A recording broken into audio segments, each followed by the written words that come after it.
Relacionamentos tóxicos e abusivos. É sobre isso que eu vou falar nesse vídeo, me baseando no livro O Morro dos Ventos Uivantes. Se você gosta de histórias, mas tem preguiça de ler livros, eu achei um audiobook que é muito bom, não está com inteligência artificial na narração, e eu vou deixar ele aqui na descrição, caso você queira ouvir a história do livro. Por favor, curte, compartilha, você ajuda o YouTube a divulgar o meu canal. Como é difícil ter que se relacionar com alguém que você precisa conversar pensando em cada palavra que diz. Se essa pessoa te ofende, ela se justifica e culpa você. Se você ofende ela sem querer, ela grita, faz cena e sempre acaba com uma frase: se acontecer alguma coisa, a culpa é sua. Você precisa sempre resolver os problemas com essa pessoa com cautela, como se estivesse pisando em ovos. E muitas vezes ela ainda consegue colocar as pessoas contra você. Se você já leu este livro, você sabe que o que não falta ali são pessoas tóxicas. Como eu já disse no outro vídeo, o filme ele se baseia mais no amor impossível, intenso, um romance mesmo, mas o livro é outra história. O Heathcliff foi adotado pelo pai da Catherine. Eles se tornam grandes amigos. Em um momento da história, ela se machuca, então ela fica na casa do Linton, que depois venceu o marido dela. Ela se apaixona por ele e a Nellie pergunta para ela por que ela vai se casar com o Linton e ela responde algo do tipo mais ou menos assim: ele pode dar estabilidade para ela, uma vida estável, ele tem uma situação financeira, ele é um bom homem para se casar. Então ela pergunta: e o que você sente pelo Heathcliff? E ela fala mais ou menos assim, que ela e ele são uma coisa só. Se ela perder tudo e ele continuar, ela tá ali inteira. Mas se ela perder ele, não faz sentido que todo o resto do mundo ainda continue ali. Você já viveu um amor assim? Você já se apaixonou por alguém assim? Que se tudo acabasse, mas aquela pessoa permanecesse, ainda estaria 100% para você? Isso é um pouco perigoso, porque em um certo momento pode ser que essa pessoa não sinta isso por você e ela vai embora e vai te deixar sozinha e você vai ter que viver esse luto, o luto da perda, mesmo com a pessoa viva. E acontece muitas vezes de nós perdermos as pessoas para a morte e vai ser um luto difícil também e muitas pessoas acabam partindo para uma vou acabar com a própria vida porque não consigo ficar sem aquele amor. Tem gente que entra num relacionamento tóxico, consegue sair e ainda volta. Parece novela mexicana, quando você olha e você diz assim: como é que isso acontece? Aí alguém responde pra você: não, isso aí é só na novela. Mas não é, gente.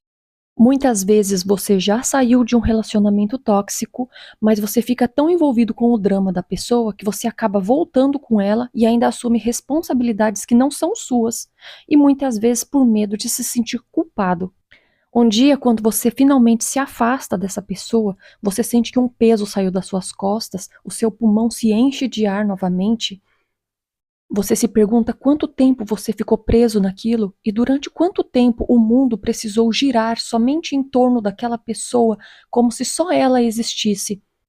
Você já deve ter ouvido a frase: a primeira impressão é a que fica. Nessa frase, nós acabamos julgando as pessoas, deixamos entrar na nossa vida pessoas tóxicas e acabamos expulsando pessoas boas da nossa vida porque julgamos por uma pequena atitude, por um bom dia que a pessoa não deu. Às vezes colocamos na nossa vida aquela pessoa que é super simpática, mas que na verdade é uma pessoa bem difícil de lidar, fofoqueira, cria intriga, mas ela é simpática com todo mundo e nós acabamos julgando mal aquele que é mais introvertido.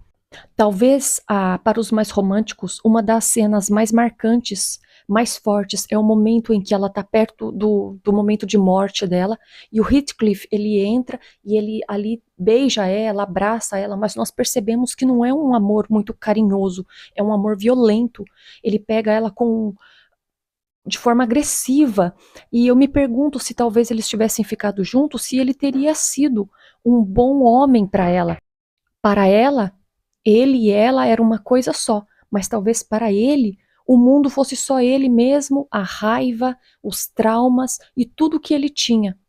Você já percebeu que tem pessoas que se você tropeçar nela, ela nunca mais esquece aquilo, ela vai te odiar para sempre e vai te culpar por aquele dia, mesmo que você peça perdão, mesmo que você se jogue aos pés dela, e ela quer que você faça isso, ela quer que você se sinta culpada. O desejo dela é que você passe a vida inteira se culpando por aquilo que você fez para ela em 1990. Você já se perguntou como nós nos apaixonamos? Porque talvez sejam coisas criadas pelo seu próprio cérebro, imagens, informações, coisas que nós vamos armazenando.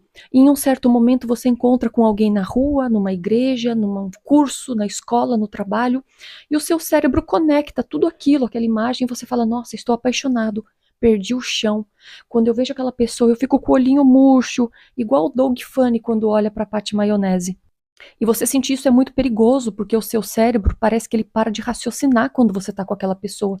Você para de se questionar se aquela pessoa realmente é uma boa pessoa ou não. Eu acho muito importante você se questionar sobre o que está sentindo quando você sente isso. Quando você perde o chão, você perde o rumo, você perde a capacidade de pensar quando a pessoa te toca. Se pergunta o que está acontecendo em você que está fazendo com que você sinta isso. As músicas sertanejas nos educam, não só as músicas sertanejas, mas também as músicas românticas, nos educam para pensar na paixão, no amor, e muitos casais acabam deixando até mesmo o matrimônio por causa dessas músicas, em busca de uma paixão que só existe na cabeça. Porque a partir do momento em que aquela amante pode se tornar uma esposa, e ela também vai começar a ter os mesmos problemas, cansaços que a esposa tinha, ela vai deixar de ser interessante.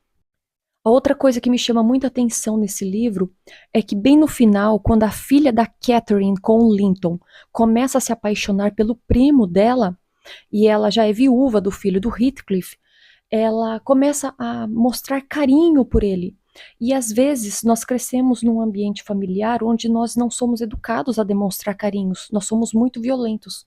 Ali aos poucos percebe-se que mesmo que eles usem palavras agressivas um com o outro, eles estão quebrando esta tradição de maldição e talvez a história, o amor vai começar a partir deles. Como é difícil muitas vezes você viver num ambiente familiar onde você não é acostumado a beijar, abraçar e usar palavras amáveis com os outros.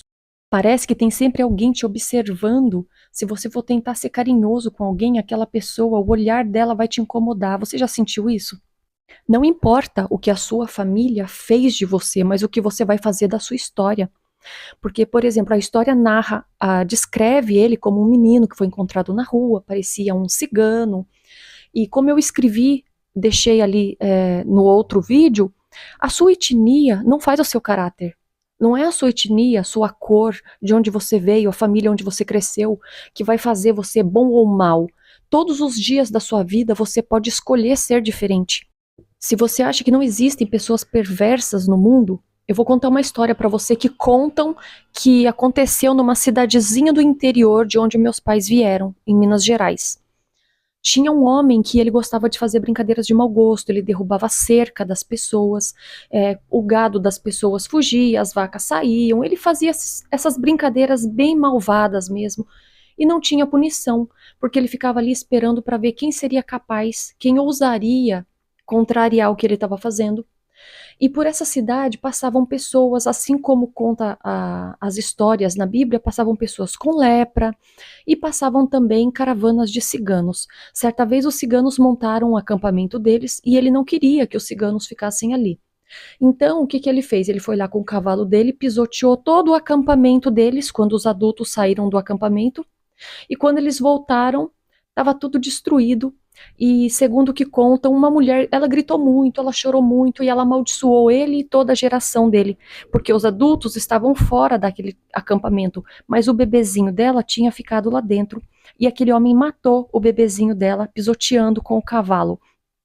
Aí eu te pergunto, o que acontece no coração de alguém que é capaz de destruir as coisas dos outros e se sentir no direito e se sentir certo de estar fazendo aquilo? Na cabeça dele, ele tá certo, quem tá errado são as pessoas que na verdade são vítimas dele.